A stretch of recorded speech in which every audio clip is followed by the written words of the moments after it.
Hello, and welcome to the prawn shop. Haha. So today, I'm gonna continue to explore. There's not a lot to do that I can remember, but I am gonna do the first part of the quest with this guy for the talisman that teleports you to, I don't remember the name of the zone, but Moog, you fight him there. There's another way to get there that doesn't need to do this little quest, but I'm gonna do it. I'm gonna start it now. I checked where the change was implemented, and what was implemented is somewhere, I think on the Atlas Plateau, so like up on a section of the map that I haven't unlocked yet. There is a summon sign that you can interact with that lets you fight the thing that's summoned. I hate this enemy. I chose to fight it because I felt like I should. I hate these guys. I'm not two-handing. That is weird. Did I hit the beak? I mean, this is exactly why I hate this enemy. They just don't stop. They just keep attacking. Though in the giant plateau area, there's a strategy to use those to kill like a mini boss, I think? Or is it a giant? There's some enemy that can be pulled into... I'm running the wrong way. I'm running towards 2 instead of 1. But you can pull them into a bunch of those octopi, and the octopi will kill them because they hit 4,000 times and they, I think, stagger it to death. Yeah. The only thing that I've planned to talk about today is just how there is a company in New York. They started in New York that sells coffee, and the coffee is called chock full o' nuts. It's funny. Just no nuts in the coffee. It's just they started out originally either selling nuts or it was selling sandwiches with cream cheese and nuts in them, according to Wikipedia. And that's sort of their initial claim to fame. Oh, he's not here. Do I have to talk to him more back at the start?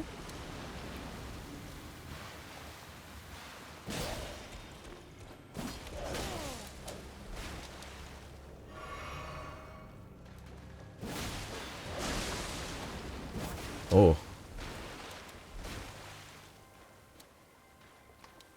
I guess I can't do the thing with the dude here if he just isn't here yet. So I should go figure out what I missed. See if he's back at the initial like spawn start of the game, because he's supposed to be right on the right side of the door. Can't remember what triggers him though, because he should be standing right here, so I must have missed something. Also, I think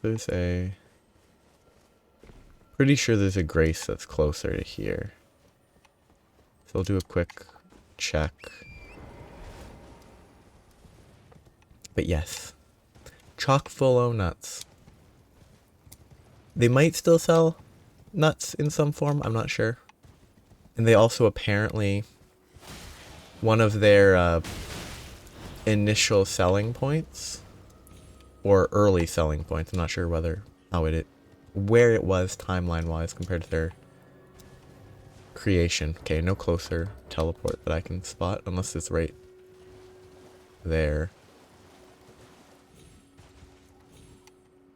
Oh no, this sparkling was just nothing.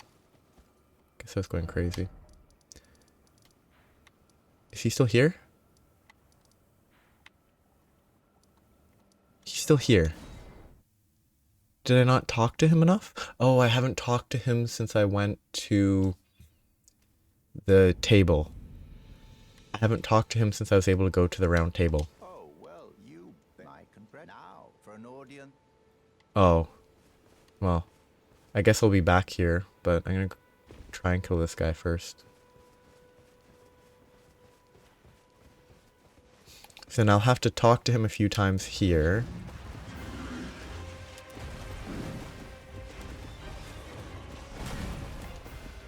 I missed.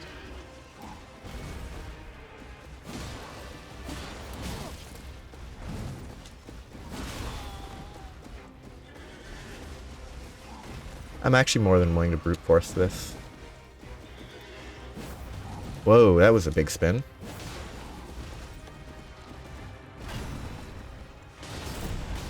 I was hoping for 2 hits to promote a stagger. The shield hits harder than his spear does.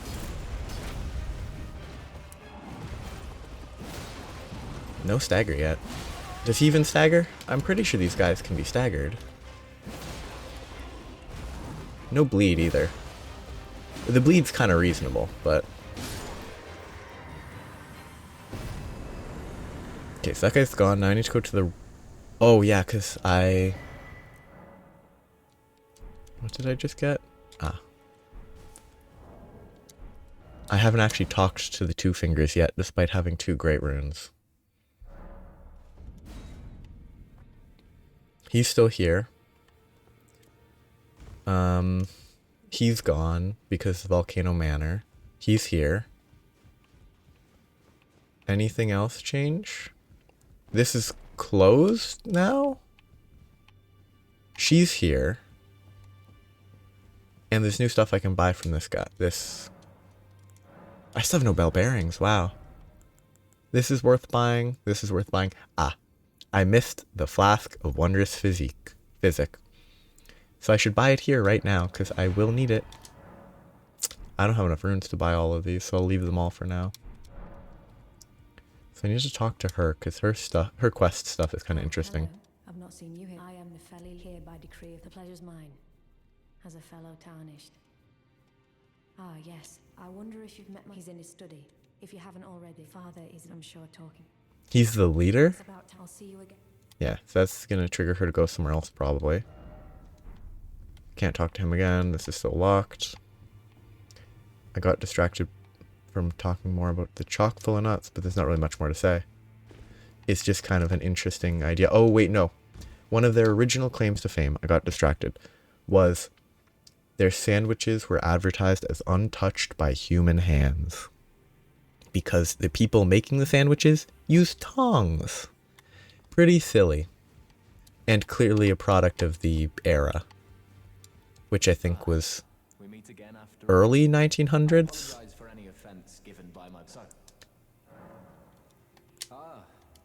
Well done. Something to mark the... His a +8 rapier. As you might have guessed, I still can't. No need to be potent. Ah, D isn't old. We found ourselves journeying, but our paths have since, though that's hardly an uncommon fate. D was telling that he discovered the centipede is an ancient. As long as whoever finds it, then we may be able to form. If only I could speak, and if they were like. I think that pertains to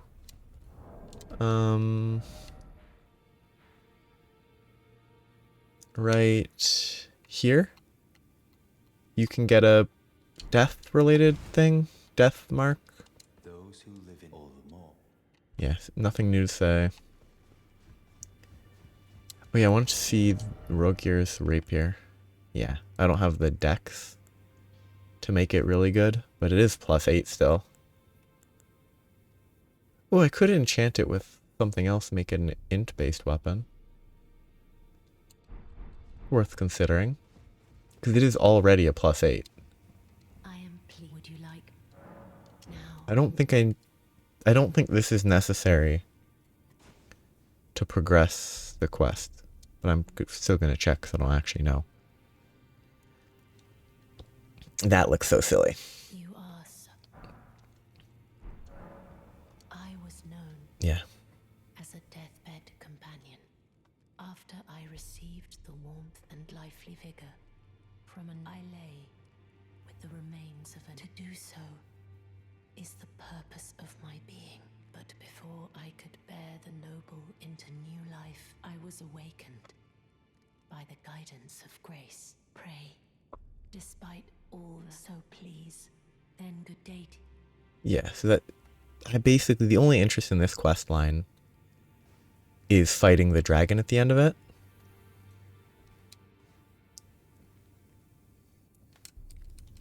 It's all so slow.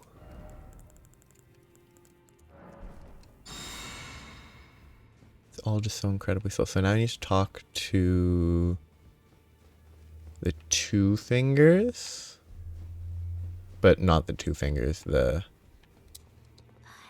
her. Fine work. You have earned now to become the thing as much.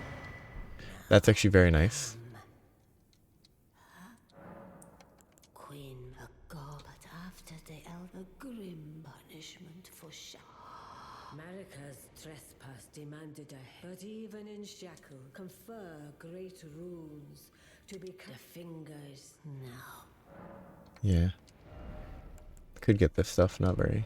I actually think this is a pretty good piece of armor. The hat's very silly. Yeah. I don't think either of these is very useful. I think the scepter is more likely to see use than the other one. But I'm not actually sure whether there's any good full moon sorcery in this game. But this is more likely to be used. And this is, oh, this is actually pure strength. It's not strength faith. So I could use that. This requires faith. I love the equipment system in this game. You don't have to figure, like, Dark Souls 3 isn't the equipment system. Why is he here? Did I have to talk to them to talk to him? Dark Souls 3's equipment system's not perfect. I think Dark Souls 3 is a little better than 2, mostly because 2 had 2 different people you had to go to, and you didn't necessarily know which one had what. Which just means, oh, you go to one, you go to the other. In theory, you then figure out which one you want, and then if you have to go back to the first one, it's just tedious. Having it all centralized is very nice. You've received the then I bid you. I am known as a tarnished who wish. I am a you now belong to a select group of. Yeah, I kind of hate him. Then as your the inheritors, we of the Godric the General Rederator Rykar. He's very cocky. I probably should talk about Nefeli, though. Wonderful. Make the to the cap of the two thing you may be out. Yeah, move on. I don't like you. I understand you. She's my daughter. I took her in when she low a mere axe-wielding barbarian. Hey, so I put her to work. Do not hesitate despite her looks. Despite her looks, she's competent in battle, says the guy that really doesn't look like he's good in a battle. There are multiple quests that I have missed already. There's one quest somewhere in Limgrave, I think this is the area is Limgrave, that I totally missed. Didn't talk to the guy, maybe he's here? He's on top of one of these structures. I missed him. There's a quest.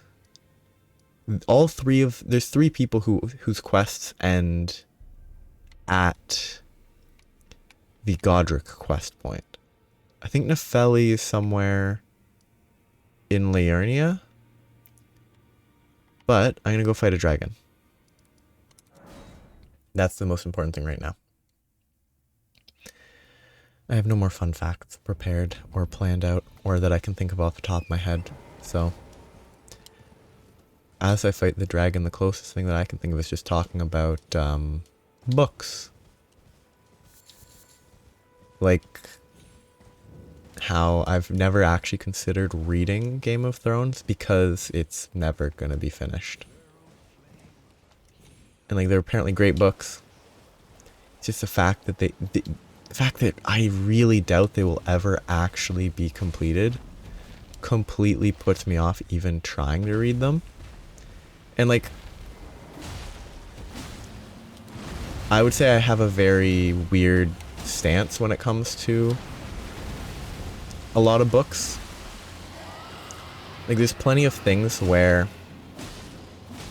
I actually kind of like when like, okay, when a mediocre series runs itself into the ground by just maintaining like a mediocre story, I'm stuck. And it's not very interesting. And then I eventually just stop reading it. I kind of enjoy that because there's never that moment when you finish a great story and you're like, it's all over at that point is always, it's obviously great stories are great, but there's always a feeling of what more could have happened in this world in the future, which is also why sometimes I like the idea of stories ending with everyone just dying. Okay, he jumped backwards to breathe fire.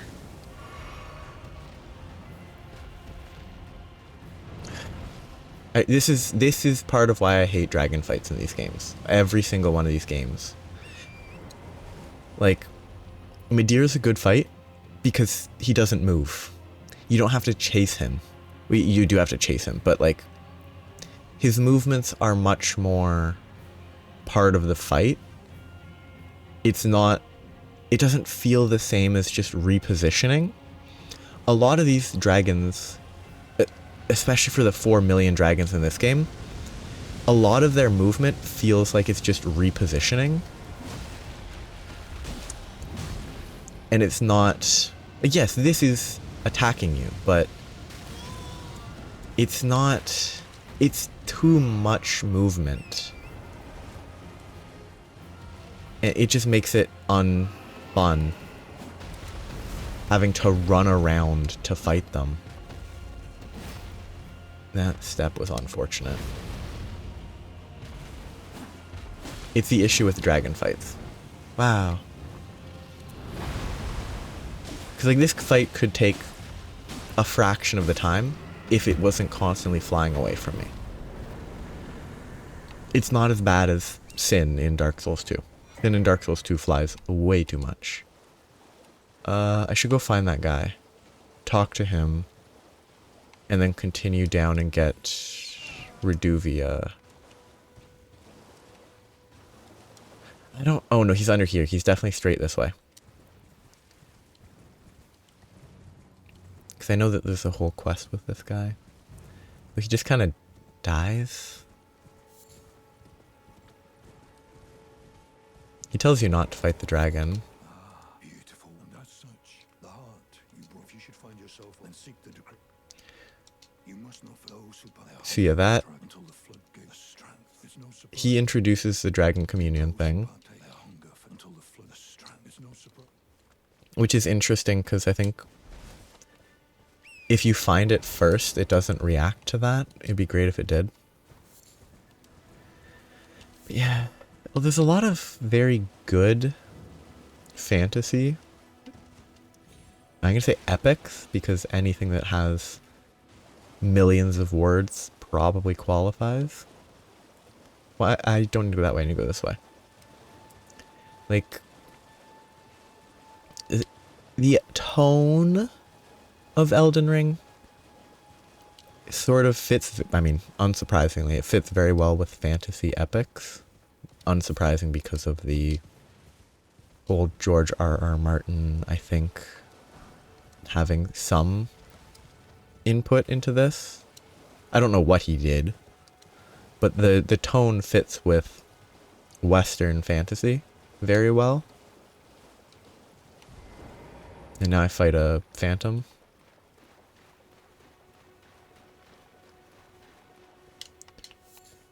That eventually spawns. It's incredibly slow. Wrong button.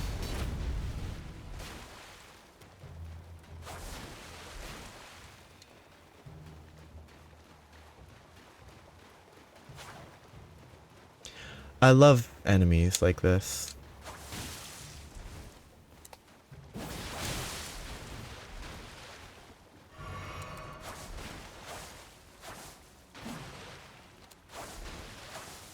And then Bloody Finger Hunter. Bloody finger. The end is nigh. For you.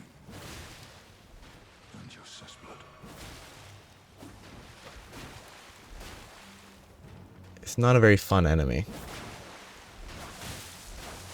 Especially if you're not prepared.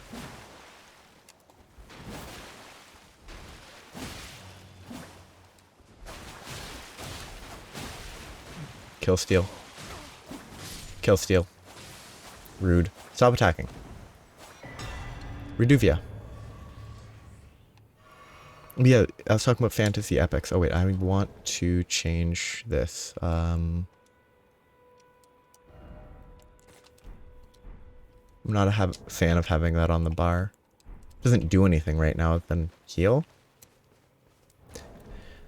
There's more stuff at the end, I think, but I'm gonna go this way first. But I was talking about fantasy, like this. I've never actually fully read Lord of the Rings because I tried to read it in like grade 7, maybe? And like, it's not too much for a 12-year-old, but there is a lot of walking during which nothing happens. And one thing I think that is of note is the movies for Lord of the Rings, if I remember correctly, do a better job, in my opinion, of spacing out the wandering with Gollum bits. Whereas the books, from my memories, I haven't tried to reread it since because I just haven't gotten around to it. But the books, it's basically half the book, half the second book, I think, if I remember correctly. Oh, it's Patches. I will kill him. I don't feel any reason to not kill him.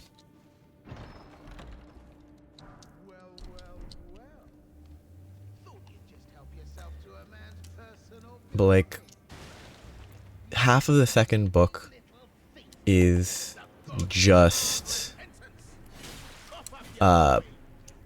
walking with Gollum, and it's not very I know there's more to it if you don't kill him. I just don't like him. He's an obnoxious character, which is what his goal is. But half of the book is just walking with Gollum, not Gollum. And it's just not very appealing.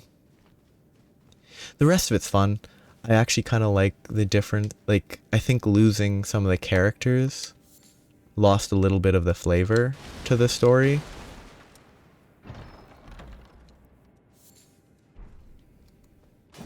Like, the people almost being eaten by trees. I think it was Tom Bombadil. There's a chance Tom Bombadil is the Hobbit, though. And that's a issue if it's been a long time. Tom Bombadil might be the Hobbit. I'm thinking of the bear person, who might not have been a bear person, but they had, in my mind, the memory is connected with a bear. I believe Tom Bombadil must have been the bear person. But I beat the dragon. I am actually going to search this while I figure out what I'm doing, because I can type while I think a little. What I need to do, I want to go to Ranni's Rise, because then I can start the quest. But before I start the quest, I want to go through this area and explore this stuff first. Or, no, is Tom Bombadil the brown wizard? No. He is the one I'm thinking of. He might not be the bear person.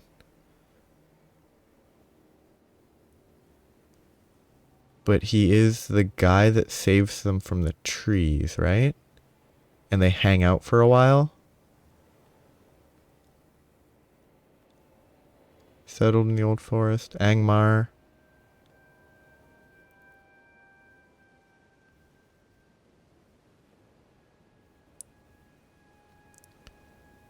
See, I think he is there. And not in the movie. Which, like, I mean, it is exactly the type of thing that makes sense to cut from a movie. Okay, because that's going to land in front of me. Because the first 2 shots actually lead the shot properly.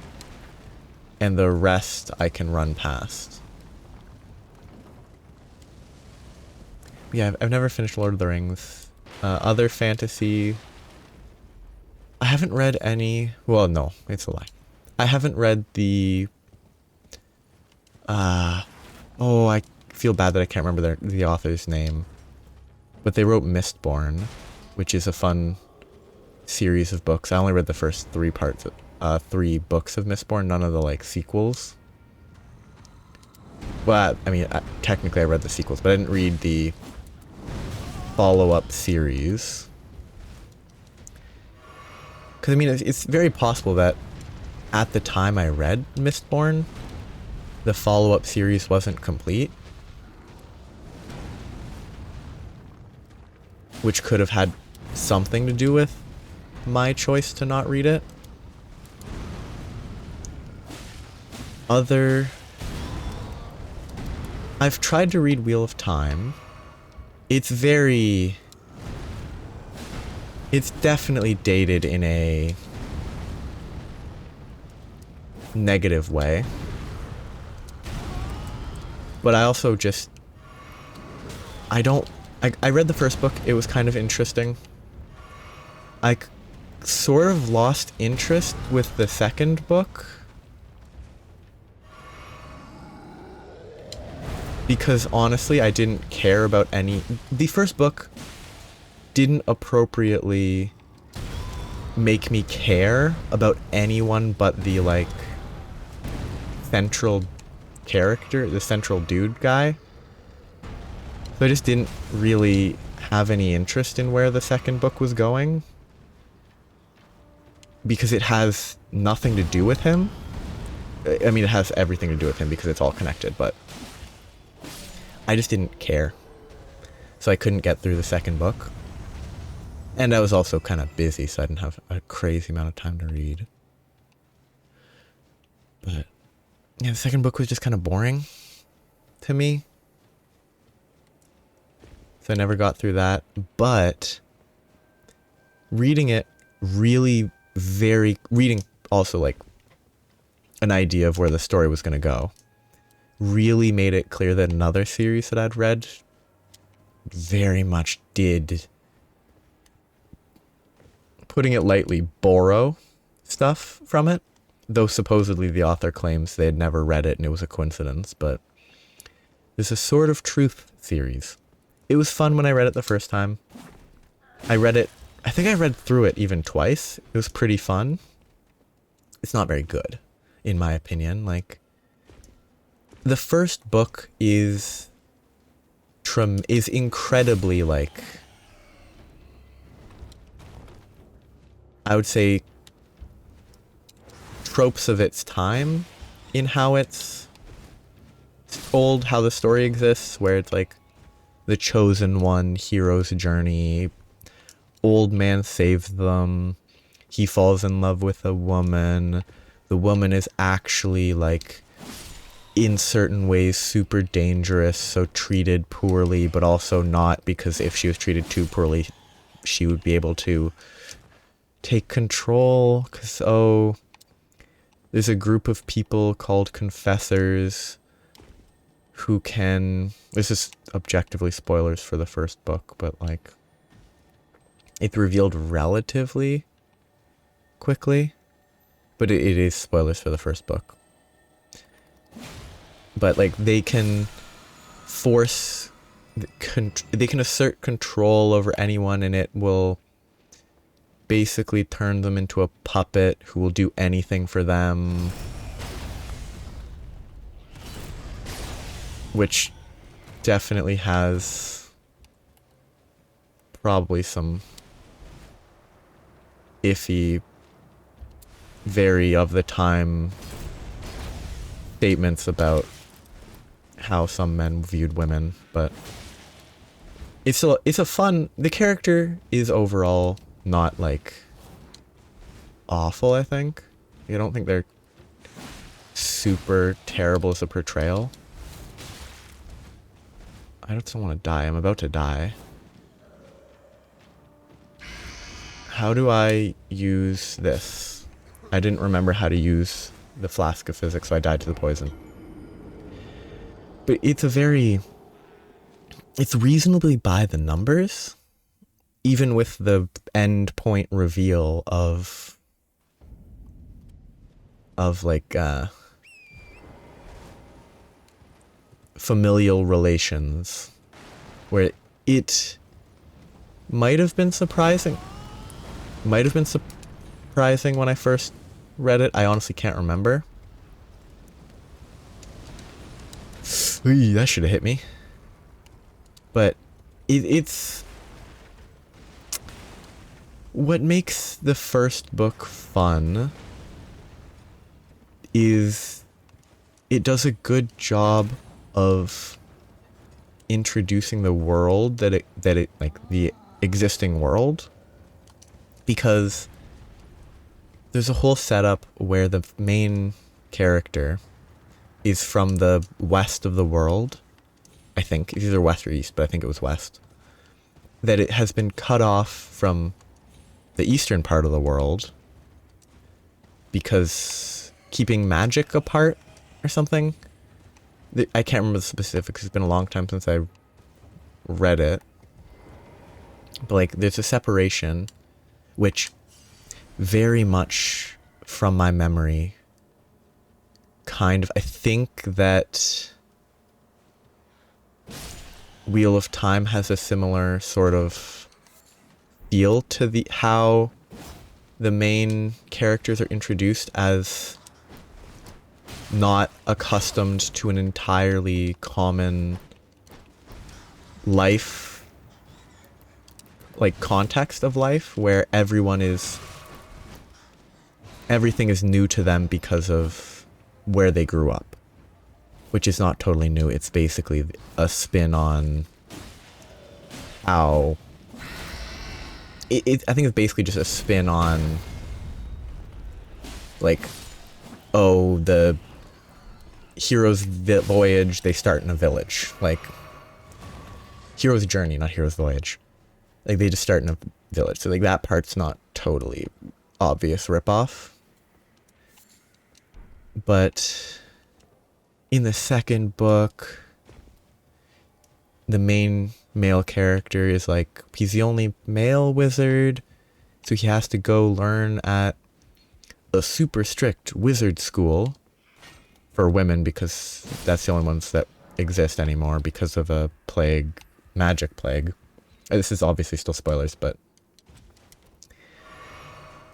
magic plague. But in Wheel of Time, the female characters have to go to a really strict school with only female magic users who are raised from birth, so they're girls who become women. And they have to be taught here because it's a controlling magic regime, sort of. But male magic users are evil in both worlds. It's very similar between the two. Now, is it so complicated of a concept, so unique of a concept, that it couldn't have been thought up by both individually without the Sword of Truth author having ever read Wheel of Time? It's absolutely possible, because he could have come up with it, or thought he came up with it because he never read it, but he'd heard snippets and it sits in the back of his mind. But he like didn't know where the ideas came from, so he just attributed it to not that series. But it is very funny the extent to which it shares very common characteristics, storylines. Though I think past a certain point there is a fair bit of distinction between the two from reading a summary, not having read both. Or reading a summary is not quite right. Reading snippets of what happened to characters. Like, I don't think everything it was theoretically ripped off. I just think it's likely that a lot of stuff was. 'Cause it's too on the nose. But yeah, later stories change a bit. I don't think Wheel of Time has the main male character becoming a stonemason and then leading a rebellion. Like, I don't think that happens, but I could be wrong. I hate dogs. Dogs are awful. Yeah, like, I'm pretty sure that never happens. It's like, it's not the later stuff, but that's also where the story sort of gets bogged down. Not so much because of the stonemason thing. That part is actually kind of neat. Because it's like a whole disguise, and he comes to enjoy the simplicities of working stone and whatever, and he becomes good at it because he's a magic god, whatever. It's silly, but oh yeah, no, bye. But it's what really bogged down the story by then. I never actually finished the whole series. Past a certain point, there's basically the entire story gets wrapped up, and then the author started another, like, oh no, here's another war scenario that needs to be dealt with right now because the story can't end. I gotta make more books, gotta keep it going.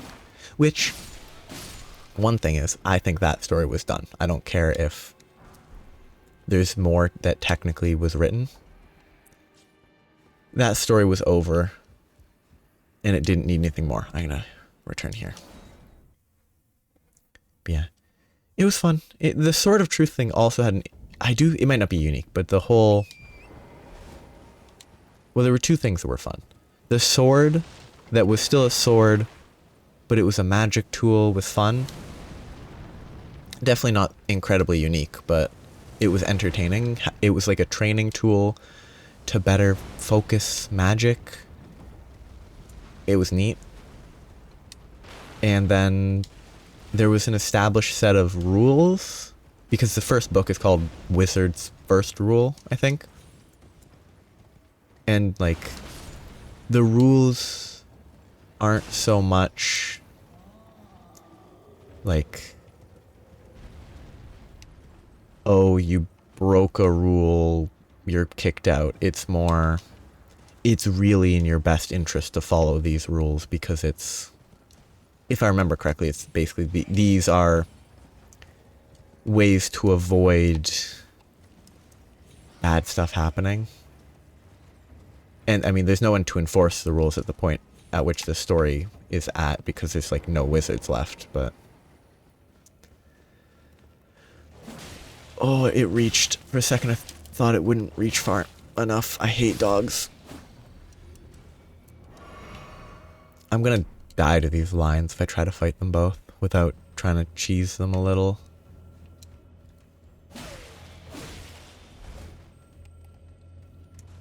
I pressed jump before I rolled because input buffering in this game is insane. So like I can, yeah, so if I'm gonna, are these button presses audible? This is roll jump. Like you can input the jump before the roll even really starts and it will jump. It buffers for so long. So if I double tap roll, it doesn't have the same thing. You can still buffer it way early. But the jump buffers so quick.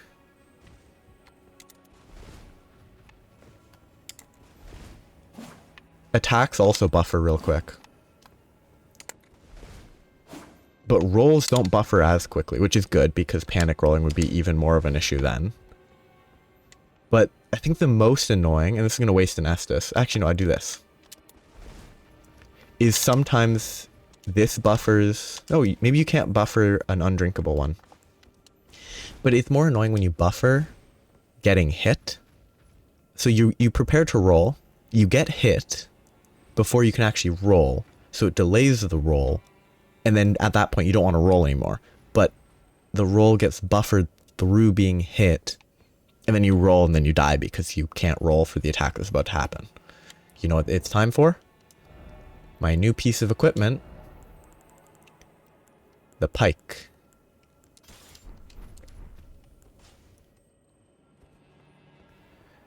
Will it work? No, it won't. Doesn't shoot that far. It doesn't shoot far at all. What is the point of this? What the range? That's so bad. I am gonna fight him in a doorway. Or on a tree. Because I really don't want to fight two of these. This is gonna take 8 years to actually fight it like this, though. Because I'm not actually gonna be able to attack it, because I can't dodge anything if I can't see what attack it's doing.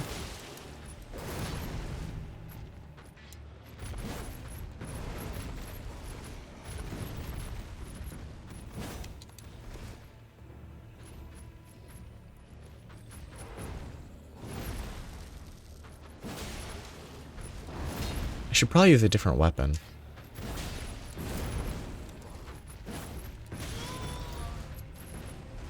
That buffer was in the wrong direction. Because it buffered the roll, but it didn't buffer the input. Because I'd input this direction before the roll, when I was inputting the roll. It's just kind of an interesting idea. If I roll, it does...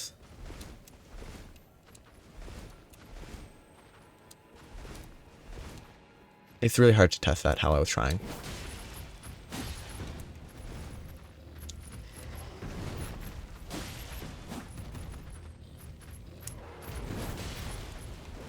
I will try to fight the other lion fairly. I'm trying to... So if I...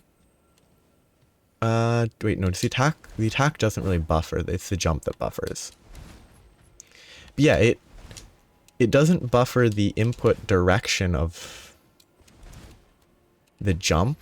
It just buffers the jump input, which is better than if it buffered the direction of the input as well, because then you wouldn't be able to adjust at all.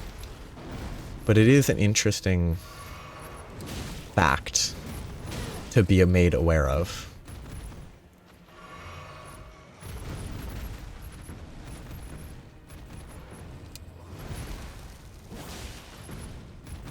But as I fight this, and I was talking about books, I do think the best my personal favorite, like, fantasy, high fantasy, epic series.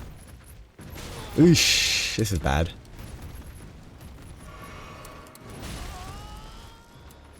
Is the Malazan Book of the Fallen? Oh, it doesn't do anything if you don't have anything in it. Okay. I thought it would at least heal me with nothing equipped, but I guess even healing is one of the tiers that you need to equip.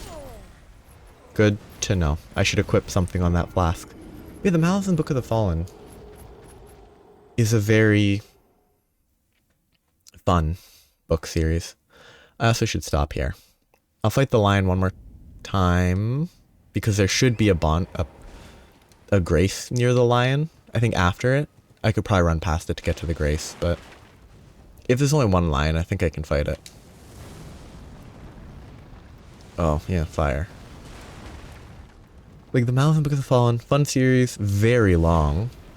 I think it has a few segments that I don't love reading a few of the segments. I haven't finished rereading it yet. I've reread the first... I've read the first 2 or 3 books at least 3 times. Maybe 4. Because while I don't love the second book, I can get through it. And I think the first and third book are great. But the first book is... If you're not into being totally confused about what everything that's going on, the first book is very difficult to get through. Because none of it makes any sense. Well, I mean, that was dumb. It makes sense in a storytelling perspective. From a storytelling perspective, it follows a narrative. But there's so little that you know about the world that it's all... You just kind of have to keep going. Eventually, not within the first book for all of it, but eventually it will be explained, and you have to trust, or maybe more accurately hope, that it will all eventually be explained. But you have to go through the first book knowing that the specifics will matter. Everything that makes no sense the first time I read it does matter later. You just have to come to terms with the fact that it makes absolutely no sense at the time. And I think it makes sense with the way the story is told, because the first person that you are introduced to, maybe first, maybe second, I think it's first, who is central to the story, is a main character, because there is no singular main character. Well, there isn't really a singular main character. There's like, each book has a group of main characters, and there are individuals that I would say would kind of be the main characters of the overall story. But there's no singular guy that's like, oh, this is the main character. Though, for me, especially in the first book, for me, there is like a character who's introduced very soon, very early, and initially introduced as a child who you meet them again when they're an adult. Well, young adult. They keep, like, a young adult is still an adult, but the distinction is relevant for the story.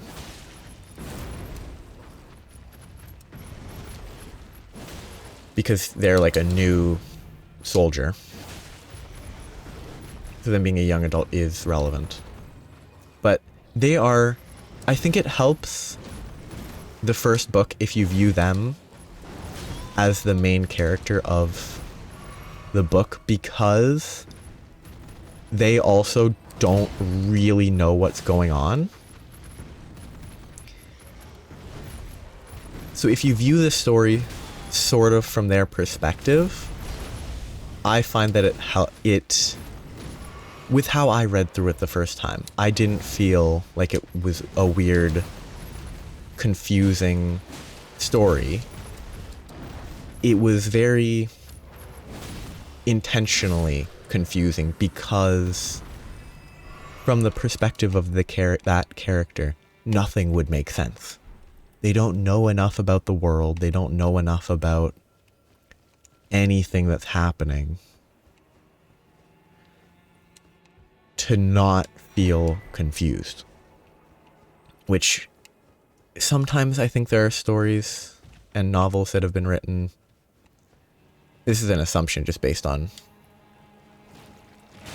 my beliefs, but I believe there's probably a lot of stories where it can be confusing because it's poorly written, and it's not like, it's just a bad book sometimes. In this story, I think the confusion enhances the storytelling. Because by the time you get to the final book of 10, there are 10 books. They're all very long. Well, the first book's actually pretty short, which is a good choice. But they're all very, other than that, they're all very long. By the time you get to the end of the 10th book, there's like, okay, I've learned so much about this world and what's happening in it that all of this does make sense. Mostly. There's obviously some stuff that's still mysterious, but it mostly like, oh, this makes sense. I've learned about this character who was introduced in the first book. I've learned about this system of magic enough that this all makes sense. The system of deities and in the world ascendants and all that. It all makes enough sense that it's a very satisfying conclusion, although it's still being written. There's like a sequel series focusing on one of the central from a broader perspective, one of the central characters that's still being written, so it's not done yet. And I don't know how that one's going, because I'm not going to start reading those until they're mostly done. Because you always have to... I would never... If it's a bad story, I'm fine with it being abandoned partway. If it's a really good story, I hate reading partway and then never being able to finish it. So this is a story that I'm gonna wait till it's, like, done. I hate this. Get these flamethrowers out of here. Let me just get to the bonfire. You rude... Why would they unman the flamethrower? Why would they leave their flamethrower? They're nothing without their flamethrowers. But yeah, like, a bad story being abandoned halfway. Couldn't care less. An excellent story feels terrible. So if this next series of books were to go unfinished after I started reading them, it would be awful. I would be like, oh, what a letdown. I can't think of any other series, any series where that has happened off the top of my head, but I'm just kind of being very cautious with that. It's like, I think it's supposed to be a trilogy maybe, so I'll wait till it's done and then I'll read them all at the same, like, one after the other, instead of what I had to do with, or what I did with what I do with a lot of series is I'll read up to where it's caught up, and then when the next thing's released, I have to start from the beginning again, read, and then read the new one. And then another one's released, read from the beginning, read the new one. And that just becomes a cycle of I've read the first book like 5 times, second book 4 times, third book 3 times.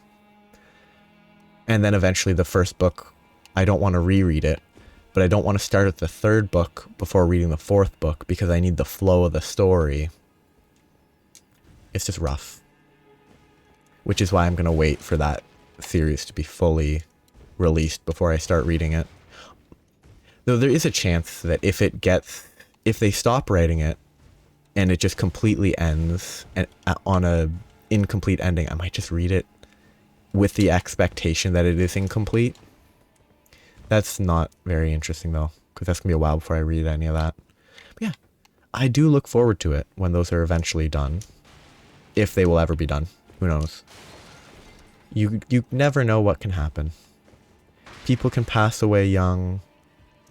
People can have writer's block for 20 years. You never know. So, that's the end of this episode. Have a nice day. Bye-bye.